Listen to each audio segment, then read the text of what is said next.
A 4-year-old boy is lost in Tsavo, one of Africa's deadliest wildernesses. 6 days, alone. Hyenas patrol at night. Jackals move at dawn. Lions wait somewhere out in the dark grass. He wanders 11 miles from home, chasing cattle, until a storm swallows the path behind him. And when they finally find him, in December 2022, he is alive. Weak, covered in mosquito bites, but breathing. Now here's the part nobody can explain cleanly. He was surrounded by predators the entire time. Any one of them could have ended him in seconds. None of them did. Think about that for a second.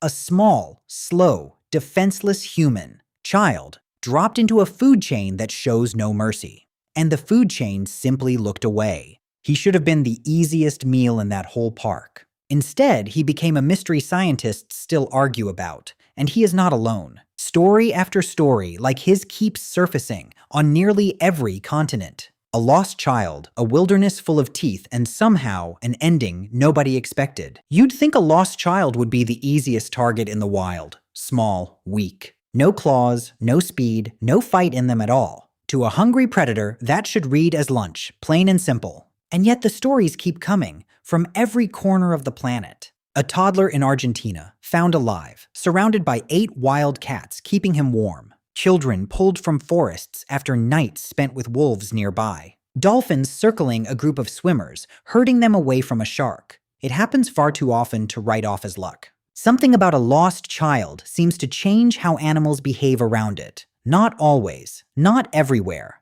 Plenty of encounters end in tragedy, but it happens often enough that scientists have had to ask a genuinely strange question. Why does the wild sometimes refuse to herd our young? Why does the most vulnerable human of all sometimes walk out untouched? That's not sentiment. That's a real pattern, and it needs a real answer. Here's the thing nobody tells you. It's not one reason. It's never one reason. There are at least 7 different things happening at once, stacked on top of each other, and each one is stranger than the last. Some of it is about how you look to an animal. Some of it is about how you move, or fail to move. Some of it is buried in instincts older than our species.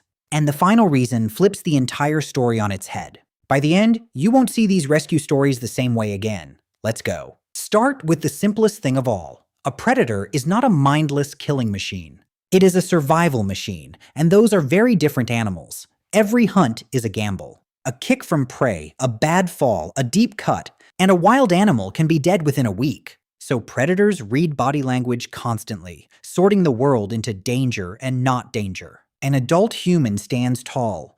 We stare straight ahead.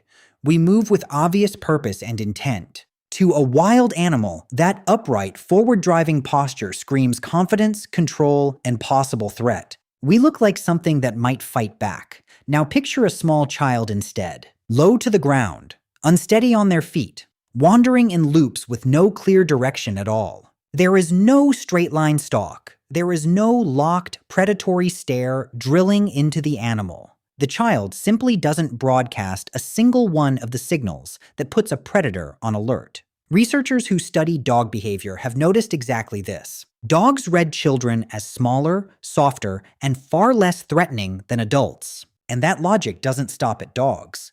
Out in the wild, looking harmless is not a weakness. Sometimes it's the thing that keeps you off the menu entirely. You are not scary. And strangely, that can keep you alive. Which brings us to the second rule, and this one is even more counterintuitive. Here is a rule of the wild that almost nobody understands until it's too late. Motion triggers the hunt. A predator's chase instinct is wired directly to fleeing prey. The moment something bolts, a switch flips in the animal's brain and the pursuit begins. Almost against its will. It is nearly automatic. That's not a metaphor. That's natural selection, drilled in over millions of years. Think of a house cat and a piece of string. The cat ignores the string when it's still. Drag it fast across the floor and the cat cannot help but pounce. Big predators run the same software, just with far higher stakes. Now, adults, when we're terrified, do the one thing we shouldn't. We run. It's the worst possible move, and we make it anyway because panic is louder than logic. But a lost child often doesn't run at all. They freeze. They cry. They sit down in the grass and wait for someone to come. And that stillness, born purely out of confusion and exhaustion, accidentally does the exact right thing. There is no fleeing shape for the predator to chase. No sudden sprint for its eyes to lock onto. The hunting program never gets the trigger it's sitting there waiting for. The child isn't being brave. Let's be honest. The child has no idea any of this is happening. The child just doesn't know the rules of the game, and here's the strange gift in that. Not knowing the rules quietly keeps them from breaking the one that matters most. Now it gets genuinely stranger. Back in the 1940s, an Austrian scientist named Konrad Lorenz described something he called the baby schema. In German, Kindchenschema, picture the classic baby face. A big, round head, huge eyes set low, chubby cheeks, a tiny nose and mouth, short, soft, stubby limbs. Lorenz argued that this exact set of features acts like a key, and that key unlocks a caretaking response in the adults who see it. We look at it, and something in us softens and wants to protect. Here's the wild part. Lorenz believed that key isn't only human. He proposed the same. Baby face signal works across species, wherever parents raise their young. That's why a puppy, a kitten, and a human baby all trip the same wire in us. It's the same reason cartoon characters have huge eyes and round heads. Animators figured out how to hack this instinct decades ago. Evolution built the lock, and cuteness is the master key. Decades later, a 2009 brain study pushed it further. When adults looked at baby faces, it lit up the nucleus accumbens, a core piece of the brain's reward system. And it happened even in people who had no children of their own. The urge to protect something small and round-faced is not a careful decision. It's a reflex wired in deep, firing before you can think. So flip it around. When a wild animal sees a small, round-faced, wide-eyed human child, it may be catching a faint echo of that same ancient signal. Not prey, not a rival, not a threat, something closer to young. The wiring, meant for its own cubs, can misfire toward ours. And that misfire, every so often, is the difference between a meal and a mercy. Now stop and actually listen to a lost child. The sound is high, cracked, rising, and desperate. And that specific sound turns out to be one of the most universal signals in the entire animal kingdom. Across an astonishing range of species, the young cry out in high-pitched, rising tones the moment they're in trouble. Baby birds, puppies, seal pups, human infants. The pattern repeats everywhere, and the parents of those species are wired to snap toward it. That kind of cry cuts straight through everything else. It's designed by evolution to be impossible to ignore. So a human child sobbing alone in the wild is, in a sense, broadcasting on a frequency that a huge range of animals instinctively recognize. It doesn't sound like a challenge. It doesn't sound like a rival marking territory. It sounds like something small and helpless, calling for help. And in certain animals, especially ones with strong parental instincts, that sound can pull a thread of care instead of hunger. It reaches the wrong part of the brain in the best possible way. Think of how you feel hearing a baby cry on a plane. You can't fully tune it out, no matter how hard you try. That pull is ancient, and it isn't only ours. The child, of course, isn't trying to communicate with anything. They just want their mother. But the wild sometimes listens anyway. And on rare, strange occasions, it answers by softening instead of striking.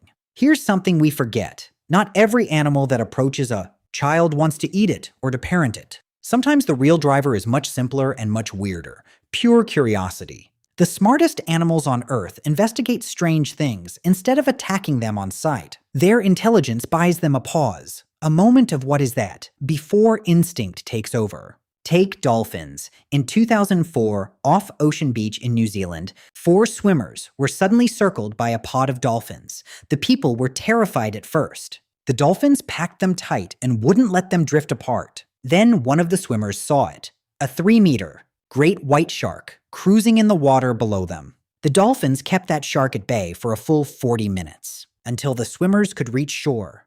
Were the dolphins heroes making a choice?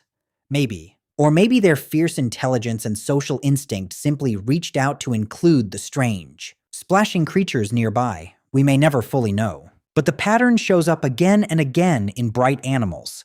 Elephants, apes, dolphins, ravens. They tend to meet something new with interest first, not aggression. And a lost child is nothing if not new and strange and interesting. Curiosity, in the right animal, opens a door that raw hunger would have slammed shut. Sometimes survival isn't about being strong. It's about being fascinating enough to study instead of eat. A child, standing quietly in the water or the grass, is a question the animal wants to answer, and while it's busy wondering, it isn't hunting. Then there are the cases that sound flat out impossible. In 2008, police in Argentina found an abandoned 1-year-old boy alive. In the dead of a brutal winter, he was surrounded by 8 wild cats. The cats had curled around him like a living blanket, licking him, pressing close, keeping him warm through nights that should have killed a baby that size. Reports even claimed the cats brought him scraps of food, and this is not a one-off. Across recorded history, there are roughly 100 documented cases of so-called feral children, and many were taken in by members of the dog family: wolves, dogs, foxes. The exact same animals that fill our oldest myths, from Romulus and Remus to the legends of children raised by beasts. So why on earth would a predator shelter a human child instead of eating it? Part of the answer is almost boringly simple: warmth. A small, warm body seeking heat, and an animal that also seeks heat, ending up tangled together against the cold, 2 creatures solving the same problem at once. Part of it may be that same baby face signal from earlier, misfiring in a brand new direction. And part of it is that in a pack animal's mind, the categories are simpler than ours. You are either inside the group or outside it. Once the child stops registering as a threat or a meal, it can quietly slip across that line. It stops being an outsider. And almost by accident, it becomes part of the group. To the cat, the child may simply be a small warm thing that doesn't fight and doesn't flee. Not friend, not food, just there, and worth keeping close on a freezing night. Which sets up the honest question we've been dancing around this whole time. And here is the strangest layer of all, the one that ties everything together. We tend to think of ourselves as the fragile ones out in nature. We are not. To most wild animals, an adult human is the single most terrifying thing on the landscape. In a 2023 experiment in South Africa's Greater Kruger National Park, scientists played recordings at waterholes and watched who ran. They tested 19 different mammal species: rhinos, elephants, giraffes, leopards, hyenas, zebras, and almost all of them were about twice as likely to flee from the sound of a human voice than from the growl of a lion. Read that again. Calm human conversation scared the savannah more than a lion did. To these animals, we are the super predator, the thing that has hunted them for thousands of years. We carry that reputation in our voices, our smell, our upright walk. But here's the beautiful catch. A small child hasn't fully become that monster yet. A toddler doesn't move like the apex predator animals learn to fear. It doesn't speak in that low, confident register. It doesn't carry the posture or the presence of the thing that hunts them. The very features that make grown humans terrifying are the features a lost child is still missing. So the animal's deepest fear response, the one built specifically for us, simply doesn't fire. The child is human, but not yet human enough to be feared. And in that strange gap, it slips through. Now let's be honest with each other. None of this means children are safe in the wild. They are not even close. The stories we pass around are the ones that ended well, and that's exactly the trap. Survivorship quietly hides all the ones that didn't. For every miracle rescue that makes the news, there are cases that end in silence and never become a headline at all. Wild animals do kill people, including children, and pretending otherwise would be a comforting lie. Here's the darkest twist of all. In 1898, in Tsavo, the very same region where that little boy survived 6 days, 2 lions killed dozens of railway workers over several months. They became so infamous they have their own name to this day, the Tsavo man-eaters. Same land, opposite ending. So predators are not gentle guardians waiting patiently to adopt us. Most encounters with a large wild predator are genuinely dangerous. The reason a child surviving among hyenas becomes a global story is precisely because it is so rare. So hold both truths in your hands at the same time. The wild is not safe, and it never was. And yet, sometimes, against every expectation and every law of the food chain, it chooses not to strike. Both things are true. That contradiction is exactly where the real answer lives. The wild isn't kind, and it isn't cruel. It's just following rules, and once in a while, a lost child lands on the right side of them. Here's the part I saved for the very end, and it's the one that quietly changes everything. In almost all of these stories, we say the animal saved the child. We imagine a decision, a flicker of mercy, a wild heart, for one strange moment, choosing kindness over instinct. It's a beautiful story, but look closer, and a far stranger picture comes into focus. The animal, in most cases, didn't decide anything at all. The child simply failed to become prey. Think carefully about what a lost child actually does out there. They don't stalk, so they never read as a threat. They don't run, so they never trigger the chase. They cry in a high, broken tone that lands as young, not as rival. They're small and round-faced, tripping ancient instincts built for cubs and pups. And they don't carry the terrifying presence of a grown human. So the deepest fear never fires either. Every single signal a predator uses to sort the world into eat and don't eat lands in the wrong box, one after another after another. And so the hunt just never begins. There's no mercy required, because there was never a decision to make. Here's the line worth carrying with you. The wild didn't spare the child out of love. The child simply never gave it a reason to attack. That's not a fairy tale. That's not magic. That's biology, doing exactly what it was built to do, all the way down. So the next time you hear one of these stories, hold it a little differently in your mind. The animal wasn't a guardian angel sent to watch over the lost. It was reading signals, the same as it always does, every hour of every day. And a small, frightened, honest child just happened to send the ones that quietly meant do not harm. There's something deeply humbling in that, if you sit with it. We spend our whole lives learning to look strong, to stand tall, to never ever show fear to the world. And yet, out in the wild, it's the smallest and most helpless among us who sometimes pass straight through untouched. Not because they conquered the danger, not because they were brave, but because, for one fragile moment, they simply didn't register as danger's business at all. The wild runs on rules far older than we are, and every so often, quietly, a lost child slips right between them. Maybe that's the real lesson buried in all these stories. Nature isn't looking to punish the weak. It's just running its ancient calculations over and over on everything that moves. And now and then, the smallest, softest, most defenseless thing in the whole forest turns out to be exactly what the math can't touch. If this made the world feel a little stranger than it did 5 minutes ago, stick around for the next one.